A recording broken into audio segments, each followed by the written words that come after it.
Hello, and welcome back to the History of Ancient Greece, Episode 54, Old Comedy and Aristophanes. In addition to tragedy and the satyr play, comedy was one of the three principal dramatic forms in the theater of classical Greece. The Greek word for comedy, that being komodia, derives from the words komos, to revel, and ode, a song, and according to Aristotle, comedy actually developed from a song.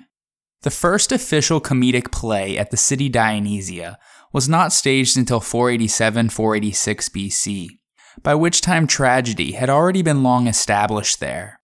Aristotle in his Poetics says that comedy was slow to gain official acceptance because nobody took it seriously at first. Regardless, comedic competitions at the city Dionysia, and then the Lenaia, more on that shortly, implemented dramatic conventions for plays to be judged, but it also fueled innovations. Aristotle also wrote that what separated comedy is that it is a representation of laughable people and involves some kind of blunder or ugliness, which does not cause pain or disaster. Developments were quite rapid though, and Aristotle and later Alexandrian scholars tried to make distinctions between comedy's various forms. So they conventionally divided Athenian comedy into three periods. The first they called Archaea, or Old. The second they called Messe, or Middle. And the third, which was the comedy of their time, they called Nea, or New. These divisions appear to be largely arbitrary though, and ancient Athenian comedy almost certainly developed side by side over the 5th and 4th centuries BC. Old Comedy survives today, largely in the form of the 11 surviving plays of Aristophanes from the 5th century BC, while Middle Comedy from the 4th century BC is largely lost, preserved only in a few relatively short fragments. New Comedy is known primarily from the substantial papyrus fragments and one almost complete play from Menander, who flourished in the late 4th century BC, and who in turn had a large influence on the Roman comedic playwrights such as Terence and Plautus. The trend from Old Comedy to New Comedy saw a move away from highly topical concerns with real individuals and local issues, towards more generalized situations and stock characters. This was partly due to the internalization of cultural perspectives at Athens during and after the Peloponnesian War. So far, we have discussed 3 of the 4 major Athenian festivals to the god Dionysus, those being the Anthesteria, the city Dionysia, and the royal Dionysia. The 4th, the Lenaia, took place in the month of Gamelion, roughly corresponding to late January or early February. The festival was in honor of Dionysus Lenaeus.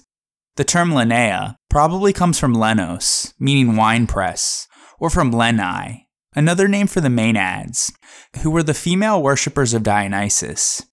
We will talk about them more next episode. The Lenaia is depicted on numerous vases, which show both the typical Maenad scenes and wine-mixing rituals. It is unknown exactly what kind of worship occurred at the festival, but it may have been in honor of the rebirth of Dionysus, after he was torn apart and put back together again as a god in his youth. It may have also had some connection with the Eleusinian mysteries, as some of the same religious officials were involved, such as the Archon Basileus and the Epimeletai, or the curators. These officials led the Pompeii, or procession, which probably ended with a sacrifice of some kind. It's not stated specifically what all is included in this procession, but it was probably very similar to that of the Dionysia, just on a much smaller scale. Furthermore, although little is known about the ritual activities of the Lenaia, we do know that Dionysus was invoked as, quote, Iacchus, son of Semele, giver of wealth, end quote. Iacchus played an important part in the Eleusinian procession. This association at the Lenaia, though, probably arose because of the similarity of the names Iacchus and Bacchus, one of the cultic names of Dionysus. Regardless, at the Lenaia, they were giving thanks to the god of wine for the wealth that he gave them, meaning the wine production. In Athens, the festival was originally held in the Lenaion. The sanctuary has left no physical trace, but it was probably a theater complex that sat outside the city limit, or in an unknown section within the agora. Wherever it initially was, though, the festival moved to the Theater of Dionysus by the mid-5th century BC. The audiences for the Lenaia were usually limited to the local population, since travel by sea at that time of year was considered unsafe. Unlike the city Dionysia, however, medics were apparently allowed to both participate in and act as choregoi. In 442 BC, new comic contests were officially included in the program of the Lenaia, though comedic plays may have been performed there earlier, on an informal basis. At first, the festival held dramatic competitions only for comedy, but in 432, a tragic contest was introduced. The contests at the Lenaia afforded novices the opportunity to compete so that they could prove themselves before presenting plays at the Dionysia festival. As with the comedic competition at the city Dionysia, 5 comedians usually competed with one play each, except during the Peloponnesian War, when only 3 were staged. When the contest for tragedy was introduced, 2 tragedians competed, each presenting 2 plays. No contests for satyr plays, nor for the singing and dancing of the dithyrambics were included, though. The earliest works of Athenian Old Comedy, dating between the 480s to the 440s BC, are almost entirely lost, except for a few fragments, and for the most part, the works of those who flourished during these formative years are now merely names to us. Although a lot of the names and works have been lost to history, some of the more well-attested ones are Chionides, Magnus, Cratus, Epilucus, Callias, and Teleclides, who all survive only in a few fragments of dubious authenticity, and we know very little about their personal lives. However, we know a little bit more about 2 of their contemporaries, Phaerocrates and Cratinus. Phaerocrates was victorious at least once at the city Dionysia, with the first probably in the mid-440s BC, and twice at the Lenaia, with the first of that one probably in the mid to late 430s BC. He was known for his inventive imagination, and the elegance and purity of his diction are attested by the epithet Attikatatos, or the most Attic, which was applied to him later by Athenaeus. He was the inventor of a new meter called after him the Phaerocratian, which frequently occurs in the choruses of Greek tragedies, and later in the works of the Roman poet Horace. Phaerocrates was said to have written 18 plays in total, in which 288 fragments of his work have survived. Cratinus lived from 519 to 422 BC. He was victorious at least 27 times, with 8 of those being at the city Dionysia, the first probably in the mid to late 450s BC, and 3 times at the Lenaia, with the first in that one probably in the early 430s BC. The Roman poet Horace regarded Cratinus as one of the 3 great masters of Athenian Old Comedy, the other 2 being Aristophanes and Eupolis. The style of Cratinus has been likened to that of Aeschylus, as he appears to have been fond of lofty diction and bold characters, and he was most successful in the lyrical parts of his dramas, with his choruses being the popular festival songs of his day. Although his poetry was often described as relatively graceless, harsh, and crudely abusive by some of his contemporaries, his plays continued to be read and studied into the Hellenistic and Roman periods.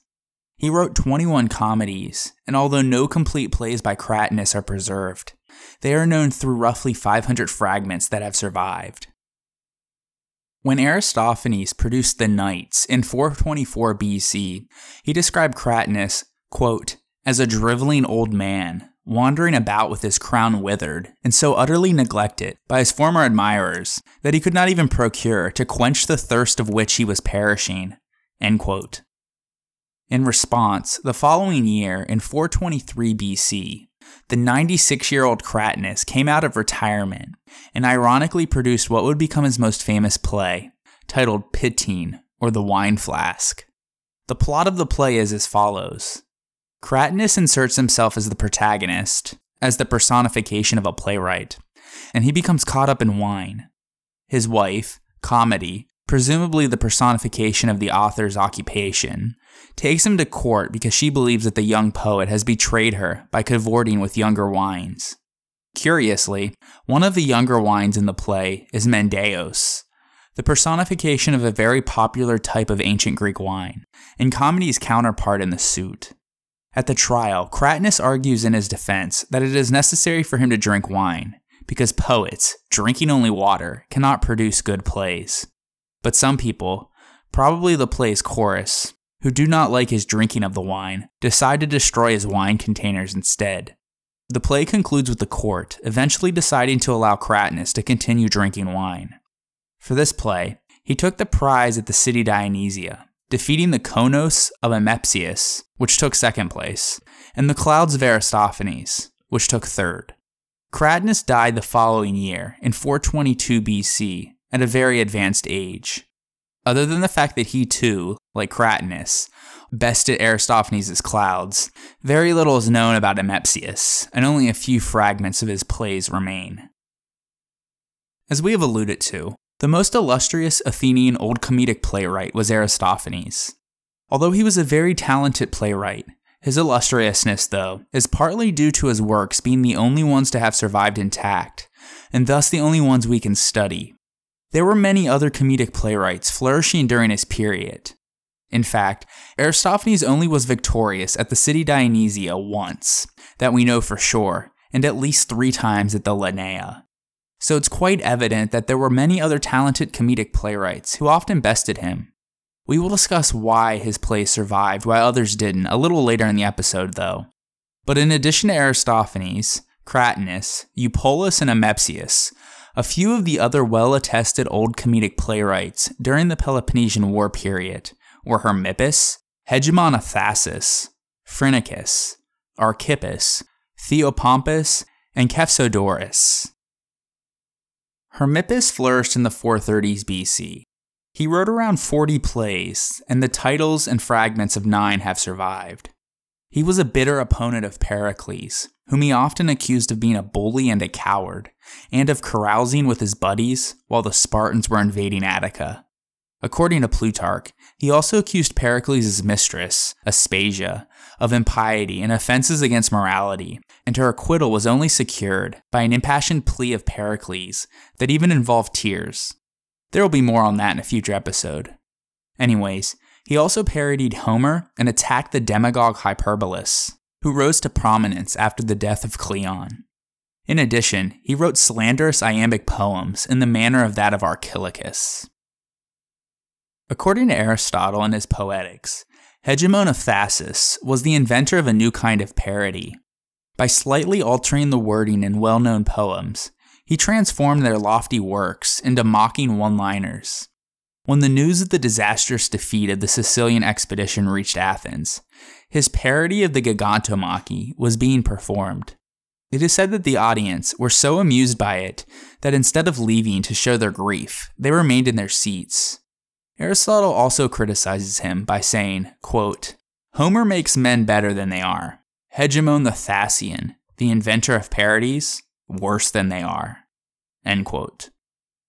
Basically, Aristotle is saying that while Homer pumps up his characters to make them seem better than they actually were, Hegemon parodied his to make them seem smaller and more outrageous than they truly were. Phrynichus composed 10 plays, one of which was the Monotropos, or Solitary. It was performed at the city Dionysia in 414 BC and took 3rd place, losing to the Birds of Aristophanes, which took 2nd, and the Revelers of Amepsius, which took 1st. Another of his plays, The Muses, carried off the 2nd prize at the Lenaia in 405 BC, losing once again to Aristophanes, this time his play The Frogs, in which he accuses Phrynichus of employing vulgar tricks to garner laughter, of plagiarism, of bad versification, and of lowbrow politics. Sadly, we don't have any sort of rebuttal by Phrynichus, like we do with Cratinus, but clearly these two didn't like each other. The titles and fragments from 6 total plays are preserved of Archippus. His most famous play was The Fishes, in which he satirized the fondness of the Athenian epicures for fish. We discussed the Greek fondness for, and the various types consumed, of fish in episode 48. Anyways, he was ridiculed by his contemporaries for his fondness for playing upon words. I like a good pun, so I probably would have enjoyed his work. Moving along, 2 others, Theopompus and Kephisodorus, have very little details known about them besides works attributed to them in the Suda. 20 titles and 97 fragments are all that survive of Theopompus's work. For Cephisodoros, only 4 plays have been credited to him, with very few fragments surviving to the present. As we mentioned earlier, Eupolis was named by Horace, alongside Cratinus and Aristophanes, as the 3 masters of Athenian Old Comedy. Eupolis lived from 446 to 411 BC, and he combined a lively and fertile imagination with sound practical judgment. He was reputed to be an equal to Aristophanes in elegance and purity of diction, and to Cratinus in his command of irony and sarcasm.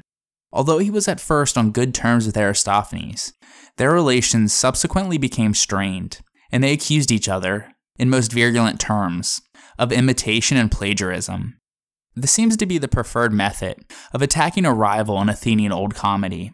Anyways, Eupolis obtained first prize 7 times, but only fragments remain of the 19 titles attributed to him. Of these, the best known is Colachus, or the Flatterers, in which he poked fun at the extravagant Callias, who wasted his money on sophists and sycophants. This play won first prize in the city Dionysia of 421 BC, defeating Aristophanes' piece. Third place has not been recorded though. Another of his plays, Marcos, was an attack on Hyperbolus, the successor of Cleon, whom we mentioned earlier.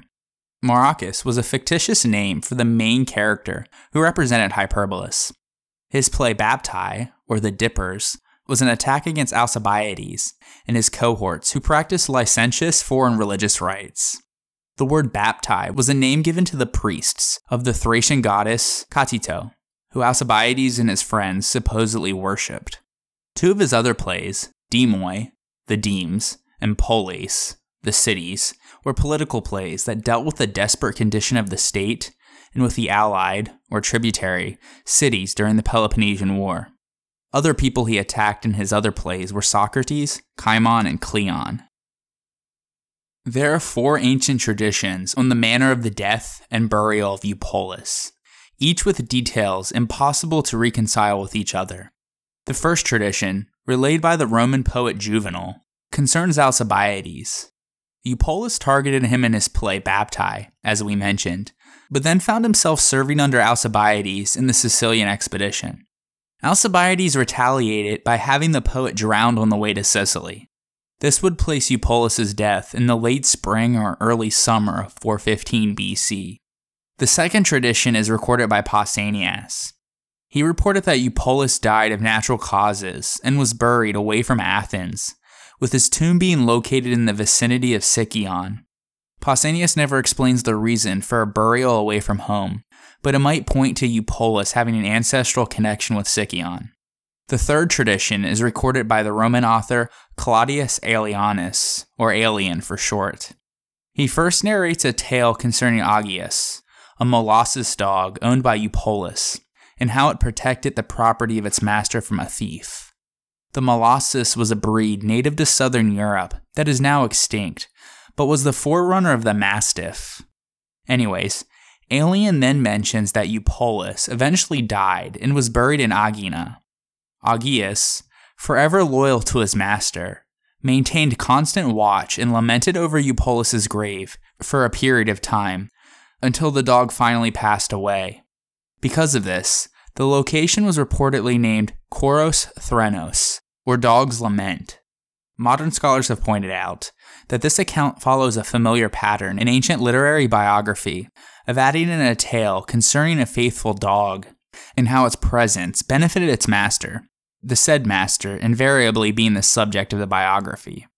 Some scholars suggest that the story may have started as a tale mentioned in comedy, and then later writers might have mistaken it for a historical account.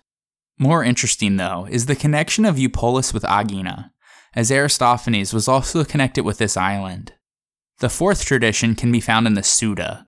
It claims that Eupolis was a casualty from the Peloponnesian War, as he died during a shipwreck somewhere within the Hellespont. From this account, some scholars have suggested that Eupolis' death then might be connected to either of 3 major battles in the region: the Battle of Cynossema in 411 BC, the Battle of Arginusai in 406 BC, or the Battle of Aegospotami in 405 BC. Finally, there's Aristophanes, who lived from 446 to 386 BC. 11 of his plays survive virtually complete. We know the titles of 37 though, and he probably wrote well over 40 comedies in total. Since his works are the only extant plays to have survived from Athenian Old Comedy, they have come to define the genre. Sometimes called the father of comedy, with his daring political commentary and abundance of sexual innuendos, Aristophanes satirized and lampooned openly and frequently the most prominent personalities, institutions, political situations, and issues of his time, with whom he disagreed. He also went after other playwrights too. Many of his constant references to the events and personalities of Athens in the 5th century BC, though, are bound to be lost on a modern audience without some understanding of his time. His innovative and sometimes rough comedy also hides more sophisticated digs at the political elite and deals with social issues, such as cultural change and the role of women in Athenian society. And so, the plays of Aristophanes are not only a record of Greek theater, but also a valuable addition to the historical record, because they illustrate, perhaps better than anything else, many of the political and social aspects of daily life in classical Athens, both urban and rural, ranging from the practicalities of jury service to the details of religious rituals, in major festivals and so forth. With the caveat, though, that it is comedy after all, and some aspects portrayed in the plays could very well be exaggerated. Regardless, if the purpose of history is to reanimate the lives of those in the past, the comedies of Aristophanes succeed at this in the best and most direct fashion. Aristophanes first enters the historical record in 427 BC, when he won second prize at the city Dionysia with his first play, De Thales, or The Banqueteers, which unfortunately is now completely lost. He won first prize there the following year in 426 BC with his next play, Babylonioi, or The Babylonians, which is also lost. It was usual for foreign dignitaries to attend the city Dionysia, since it was held in the spring when the seas were navigable, and not so much at the Lenaia, which took place in the winter when the seas were nearly unnavigable. So clearly, if you wanted to make the biggest political statements, you had to do it at the city Dionysia. And this is exactly what Aristophanes did. The result was that the Babylonians caused some embarrassment for the Athenian authorities, since it depicted the cities of the Delian League as slaves grinding at a mill. Some influential citizens, notably Cleon, condemned the play as slander against the Athenian state, and he may have possibly taken legal action against Aristophanes. It's not entirely sure, though. If he did, the details of the trial went unrecorded or have been lost. But the following year, in 425 BC, speaking through the hero of his third play, the Acarnanians, Aristophanes responds to Cleon's condemnation. In the play, he reveals his resolve not to yield to any sort of political intimidation, and he will continue to criticize what he believes should be criticized. The Acarnanians is the oldest work to have survived from Aristophanes, and the genre of Old Comedy altogether. We will cover this play, and the other plays of Aristophanes, more fully in future episodes, when we discuss the Peloponnesian War, because it just doesn't make much sense to discuss them without fully being immersed into the political situation of the time. Anyways, Aristophanes' surviving plays are the Acarnanians in 425 BC, which was about the formation of a peace treaty, the Knights in 424 BC, which was an attack on Cleon, the Clouds in 423 BC, which criticizes Socrates for corruption and sophistry, the Wasps in 422 BC, which pokes fun at the Athenian jury system and the Athenians' preoccupation with litigation, Peace in 421 BC, which was on peace with Sparta, the Birds in 414 BC, where birds construct a new city in the sky, which was better than the gods' home on Mount Olympus, Lysistrata in 411 BC, where women across Greece go on a sex strike to compel their men to make peace, the women celebrating the Thesmophoria, also in 411 BC, where women debate the elimination of Euripides, the Frogs in 405 BC, where Dionysus visits Hades and judges a poetry competition between Aeschylus and Euripides, the Assembly Women in 392 BC, where women take over Athens and make all property communal, and Wealth in 388 BC, where the god of wealth regains his sight and no longer distributes riches at random. And now, let us take a short break for a word from our sponsors.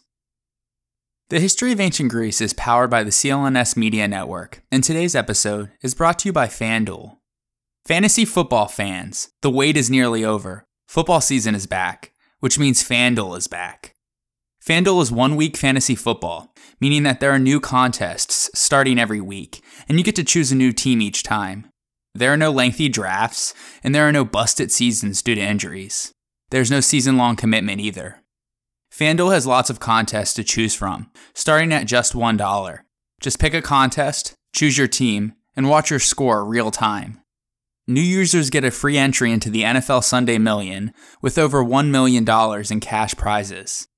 Just visit FanDuel.com and sign up with the promo code AncientGreece. I'll also be doing a listener league, so you'll have the opportunity to play against me and other of the History of Ancient Greece podcast listeners for bragging rights. To join, go to www.fanduel.com/ancientgreece. Once again, you can sign up today by going to fanduel.com, click the Join Now button, and use the promo code AncientGreece. And then go to www.fanduel.com/ancientgreece to join Ancient Greece's FanDuel League. And now, let us turn our attention back to the ancient Greeks. Shifting gears, let's talk about what Old Comedy actually was. Since the city Dionysia and the Lenaia were celebrated in honor of Dionysus, the god of wine and ecstasy, Old Comedy can be best understood as a celebration of the exuberant sense of release that was inherent in his worship. During the city Dionysia, a statue of the god was brought to the theater from a temple outside of the city, and it remained in the theater throughout the festival, overseeing the plays like a privileged member of the audience. In the Frogs, the god Dionysus appears as a dramatic character, and he enters the theater ludicrously disguised as Heracles. He observes to the audience that every time he is on hand to hear a joke from a comic dramatist like Phrynichus, one of Aristophanes' rivals, as we've mentioned, he ages by more than a year. This scene opens the play, and it is a reminder to the audience that nobody is above mockery in Old Comedy, not even its patron god and its practitioners. In fact, gods were frequently portrayed in comedies as cowards or thieves. And so gods, other playwrights, politicians, and even ordinary citizens were legitimate targets, as comedy was a kind of licensed buffoonery, and there was no legal redress for anyone who was slandered in a play. However, there were certain limits to the scope of the satire, but they are not easily defined. For instance, impiety could be punished in 5th century BC Athens, which meant the questioning of the existence of the gods or implying that they shouldn't be worshipped. But the absurdities implicit in the traditional religion were open to ridicule, as we've mentioned. Also, the polis was not allowed to be slandered, but what constituted slander depended on who was in the audience and which festival was involved, like with the Babylonians of Aristophanes. So basically, there were no black and white rules, but gray areas, and like we do today, Attic comedians pushed those boundaries to its furthest extent. All actors in classical Athenian drama wore masks, but whereas in tragedy and later New Comedy, these identified stereotypical, stock characters. In Old Comedy, the images on the masks were often caricatures of real people who would have been known to the audience. For example, Socrates was a notoriously ugly man, and it's perhaps why he attracted so much attention in old comedic plays, because his hideous-looking face lent itself easily to caricature by mask makers. In regards to the knights, we are told that the mask makers were too afraid to make a caricature of Cleon, who instead was represented as a Paphlagonian slave. But we are assured that the audience was clever enough to identify the slave as a representation of Cleon anyway. Also, since Old Comedy makes numerous references to people who would have been in the audience, the theater itself was the real scene of action, and theatrical illusion was also treated as something of a joke. In the Acharnians, for example, the Pnyx Hill is just a few steps from the hero's front door. The result is that the audience is sometimes drawn or even dragged into the action. When the hero in the piece returns to Athens from his flight to Olympus, he tells the audience that they look like rascals when seen from the heavens, and when seen up close, they look even worse. In the Acarnanians, the hero confronts the Archon Basileus, sitting in the front row, and demands to be awarded first prize for a drinking competition, which is a none too subtle way for Aristophanes to request first prize for the drama competition. Furthermore, oftentimes the playwrights had their choruses appeal directly to the audience for a louder applause, much like we might do today, so that their play would win the prize. Because the judges, after all, could be influenced by which plays the audience responded the loudest to. Frequent parodying of tragedy is an aspect of Old Comedy that modern audiences might find difficult to understand, but we must keep in mind that the Lenaia and City Dionysia included performances of both comedies and tragedies, and so references to tragedy were highly topical and immediately relevant to the original audience. The comic dramatist not only poked fun at other dramatic poets, but he might even have ridiculed himself. For example, it is quite possible that Aristophanes even mocked his own baldness. Other instances of this can be seen in The Clouds, when the chorus compares Aristophanes to an unwed young mother, and in the Acarnanians, when the chorus mockingly depicts him as Athens' greatest weapon in the war against Sparta. So nobody, not even themselves, were beyond ridicule for the comedic playwrights. The Lenaia and City Dionysia were state-sponsored religious festivals, and though the latter was the more prestigious of the two, both were occasions for official pomp and circumstance, as we have discussed. Religious and political issues were topics that could hardly be ignored in such a setting, and the plays often treat them quite seriously. The butts of the most savage jokes are opportunists who prey on the gullibility of their fellow citizens, including oracle mongers, the exponents of new religious practices, war profiteers, and political fanatics. In the Acarnanians, for example, Lamachus is represented as a crazed militarist whose preparations for war are hilariously compared to the hero's preparations for a dinner party. Cleon emerges from numerous similes and metaphors in the Knights as a shifting form of comic evil, clinging to political power by every possible means for as long as he can. Yet the play also includes simple hymns invoking Poseidon and Athena, and it ends with visions of a miraculously transformed Demos, meaning the morally reformed citizenry of Athens. Imaginative visions of a return to peaceful activities, resulting from peace with Sparta, and a plea for leniency for citizens suspected of complicity in an oligarchic revolt, are other examples of a serious purpose behind the plays. And so a festival audience presented the comic dramatist with a wide range of targets, not just political or religious ones. Anyone or anything known to the audience could be mocked for any reason, such as diseases, physical deformities, ugliness, family misfortunes, bad manners, perversions, dishonesty, cowardice in battle, clumsiness, and so forth. Furthermore, foreigners, who were a conspicuous presence in imperial Athens, particularly at the City Dionysia, as we have mentioned, often appear in the plays comically mispronouncing Attic words. These include Spartans in Lysistrata, Scythians and the women celebrating the Thesmophoria, and Persians, Boeotians, and Megarians in the Acarnanians. Although the Lenaia and City Dionysia were religious festivals, they resembled a gala more so than a church service in the modern sense. A relaxation in standards of behavior was permitted, and the holiday spirit included bawdy irreverence towards both men and gods. Old Comedy is rich in obscenities and crude jokes that are often very detailed and difficult to understand to the modern audience, without scholarly commentary, that is. For example, when the chorus in the Acarnanians places a curse on Antimachus, a Choregos accused of miserly conduct, they wish upon him a nighttime mugging as he returns home from some drunken party, and envision him as he stoops down to pick up a rock in the darkness, accidentally picking up a fresh turd instead. He is then envisioned hurling the turd at his attacker, missing and accidentally hitting Cratinus, a lyric poet not admired by Aristophanes, as we've mentioned.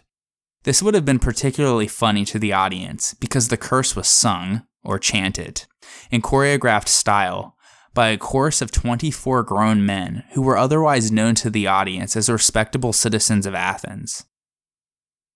Consistent with this holiday spirit, Much of the humor in Old Comedy is slapstick buffoonery and dirty jokes that do not require the audience's careful attention, as they instead often relied on visual cues. Actors playing male roles wore tights over grotesque padding within an enormous leather erect phallus that was barely concealed by a short tunic. Female characters were played by men, but were easily recognized by their long, saffron-colored tunics. Sometimes the visual cues are deliberately confused for comic effect, as in The Frogs, where Dionysus arrives on stage wearing the saffron tunic, the buskin boots of a tragic actor, and a lion skin cloak that usually characterized Heracles, an absurd outfit that no doubt provoked the audience to boisterous laughter. Technically, the competition in the dramatic festivals was not between poets, but between choruses. But as we have seen, the chorus progressively lost its importance throughout the 5th century BC. But this was not the case with Old Comedy, where the chorus was still very vital to their success, long after it had lost its relevance for tragedy. In fact, 8 of Aristophanes' 11 surviving plays are named after the chorus. In Aristophanes' time, the chorus in tragedy was relatively small, with 12 members, and its role had been reduced to that of an awkwardly placed commentator. But in Old Comedy, the chorus was large, numbering 24. It was actively involved in the plot. Its entry into the action was frequently spectacular. Its movements were practiced with military precision, and sometimes it was involved in choreographed skirmishes with the actors. The monetary expenditure on costumes, training, and maintenance of a chorus was considerable, and perhaps many people in the original audience enjoyed comedy more so than tragedy because of the spectacle and the music. The chorus, though, would gradually lose its significance in comedy as new comedy began to develop. Old Comedy was the comedy of a vigorously democratic polis at the height of its power, and so it gave Aristophanes the freedom to explore the limits of humor, even to the point of undermining the humor itself. Plots and events in the plays were fantastically impossible, and there were unexplained jumps in time and place. For example, in The Clouds, Socrates was depicted as spending much of his time suspended in a basket in the sky, seeking philosophical inspiration. When this occurred, the actors would suddenly turn and speak directly to the audience, which happily accepted all of these absurdities. Situations are developed logically to absurd conclusions. The crazy costume worn by Dionysus in The Frogs, which we have mentioned twice already, is typical of an absurd result obtained on logical grounds. He wears the saffron-colored tunic of a woman because effeminacy is an aspect of his divinity, buskin boots because he is interested in reviving the art of tragedy, and a lion-skin cape because, like Heracles, his mission leads him into Hades. Absurdities also develop logically from initial premises in a plot.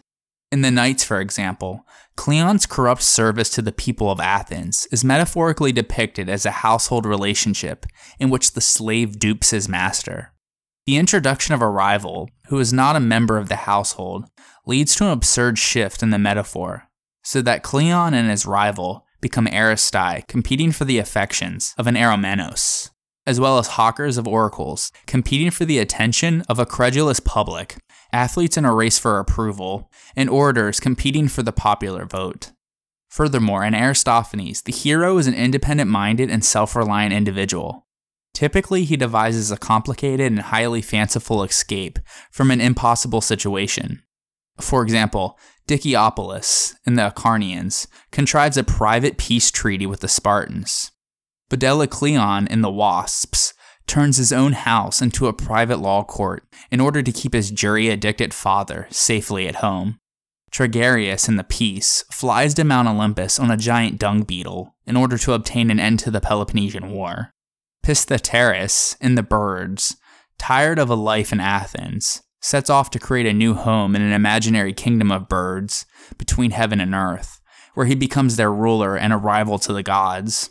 And so these are the kind of suspension of disbelief plot lines found in Aristophanes. But at the same time, even today, this type of impossibility is very popular in a lot of modern action, comedy, fantasy, and horror movies. The numerous surprising developments in an Aristophanic plot, the changes in scene, and the farcical comings and goings of minor characters towards the end of a play were managed according to theatrical convention, with only 3 principal actors. A 4th actor, often the leader of the chorus, was permitted to deliver short speeches. Songs and addresses to the audience by the chorus gave the actors hardly enough time off stage to catch their breath and to prepare for the next scene. The action of an Aristophanic play obeyed a crazy logic of its own, and yet it always unfolded within a formal dramatic structure that was repeated with minor variations from one play to another. The prologue was an introductory scene with a dialogue or soliloquy addressed to the audience that explains the situation that is to be resolved in the play. The parados was the arrival of the chorus, dancing and singing, which was sometimes followed by a choreographed skirmish with one or more of the actors. There was also a passage in each play when the action stopped, and while the actors were leaving the stage, the chorus or the chorus leader delivered an address to the audience expressing the views of the poet on some topic of current interest in Athens. This was known as the parabasis of a play. Generally, it occurred somewhere in the middle of a play, sort of like an intermission, and also there was a second parabasis towards the end. The agon was a formal debate that decides the outcome of the play. The rules of competition did permit a playwright to arrange and adjust these elements to suit his needs, though. For example, some plays have no formal agon, while others might have 2 agons. The Exodus was the departure of the chorus and the actors, once again in song and dance, celebrating the hero's victory and sometimes celebrating his symbolic marriage. In between these different structural elements were episodes or songs that drove the plot. The holiday spirit might also have been responsible for an aspect of the comedic plot that may also seem bewildering to modern audiences.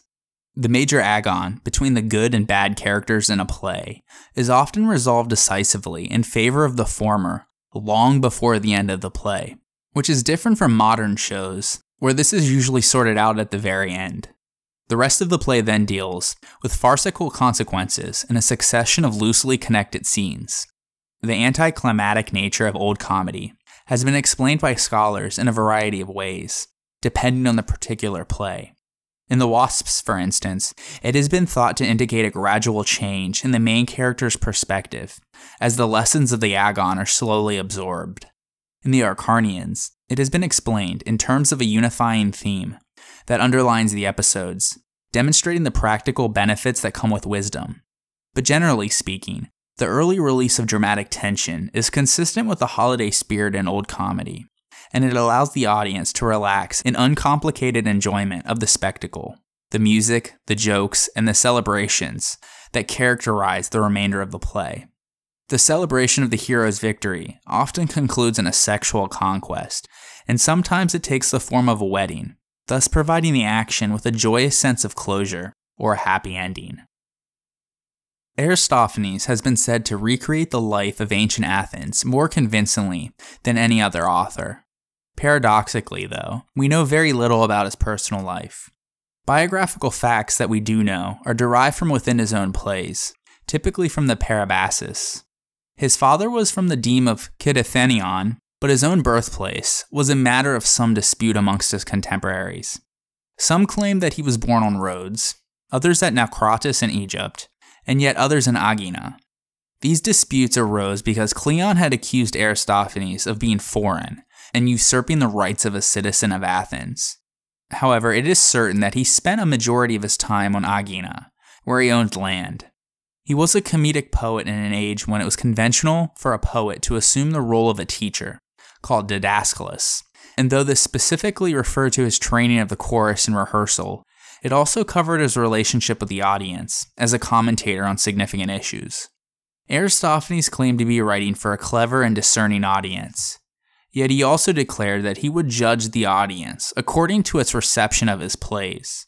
He sometimes boasts of his originality as a dramatist, yet his plays consistently espouse opposition to radical new influences in Athenian society.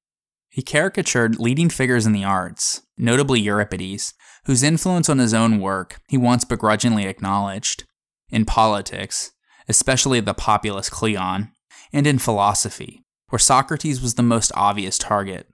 Such caricatures seem to imply that Aristophanes was an old-fashioned conservative, but it's also likely that the political conservatism of his plays may reflect the views of the wealthiest section of Athenian society, who were the choregoi, and on whose generosity all dramatists depended for putting on their plays. Aristophanes himself criticized the excesses of all unworthy representatives of the democracy of Athens, such as corrupt state officials, slanderers, embezzlers, and any politician whom money could buy. He was a friend of peace. He hated civil war and its consequent poverty, devastation, and death. But the moral corruption and the depravity of politicians, who had linked their personal advantage to the perpetuation of war, enraged him most of all. Plato's version of the Symposium appears to be a useful source of biographical information about Aristophanes, but it's a fictional portrayal, and so it should be used with caution. It purports to be a record of conversations at a dinner party, at which both Aristophanes and Socrates are guests, held in 416 BC, some 7 years after the performance of the Clouds, the play in which Socrates was cruelly caricatured. One of the guests, Alcibiades, even quotes from the play when teasing Socrates over his appearance, and yet there is no indication of any ill will between Socrates and Aristophanes. Plato's Aristophanes is in fact a genial character who divides his time between Aphrodite and Dionysus, meaning love and wine, and this has been interpreted as evidence of Plato's own friendship with him. Their friendship appears to be corroborated by an epitaph for Aristophanes, reportedly written by Plato himself, in which the playwright's soul is compared to an eternal shrine for the Graces. On the other hand, in his Apology, Plato blamed Aristophanes for fueling a public distrust of Socrates. Also, Plato was only a boy when the events in the Symposium are supposed to have occurred, and it is possible that his portrayal of Aristophanes is in fact based on a later reading of his plays. For example, conversation amongst the guests turns to the subject of love, and Aristophanes explains his notion of it in terms of an amusing allegory, a device he often uses in his plays.